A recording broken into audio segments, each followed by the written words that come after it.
রাজধানীর কাকরাইলে এসএসসি পরীক্ষায় জিপিএ 5 প্রাপ্ত শিক্ষার্থীদের সংবর্ধনা অনুষ্ঠানে যোগ দিয়ে বিএনপি মহাসচিব মির্জা ফখরুল ইসলাম আলমগীর বলেন, রাজনৈতিক ব্যক্তিরা একটা দেশের ভাগ্যকে নিয়ন্ত্রণ করেন, তারাই পথ তৈরি করে আবার তা নষ্ট করেন।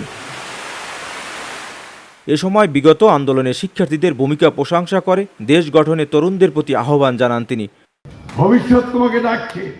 আজকে তোমরা যারা এখন যৌবনে পা দিচ্ছ, নতুন পৃথিবী পা দিচ্ছ, সেই পৃথিবী তোমাদের ডাকছে। এবং যে কথাটা ডক্টর খান বলেছেন, সবুল খান, নিজেকে তৈরি করতে হবে পৃথিবীর সঙ্গে প্রতিযোগিতা করতে। পৃথিবীটাই আর প্রতিযোগিতার পৃথিবী হয়ে গেল। তুমি টিকতে না পারো, তুমি নিক্ষিপ্ত হয়ে যাবে। সেই জায়গায় তোমাকে পৌঁছতে হবে, তার জন্য তোমাকে তৈরি হতে হবে।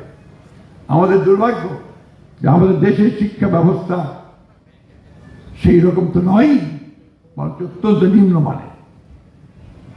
এর জন্য দায়ী রাজনীতিবিদরাই, এর জন্য দায়ী আমরাই, এর জন্য দায়ী আমাদের আমলাতন্ত্র। তার বক্তব্যে উঠে আসে শিক্ষা ব্যবস্থার মান প্রসঙ্গ।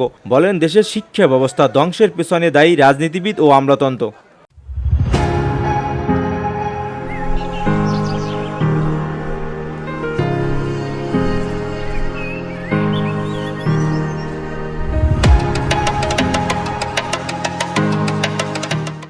শিক্ষা ব্যবস্থাকে কর্মমুখী করার জন্য শিক্ষার্থীদের কারিগরি শিক্ষার উপর জোর দেওয়ার তাগিদ দেন বিএনপি মহাসচিব।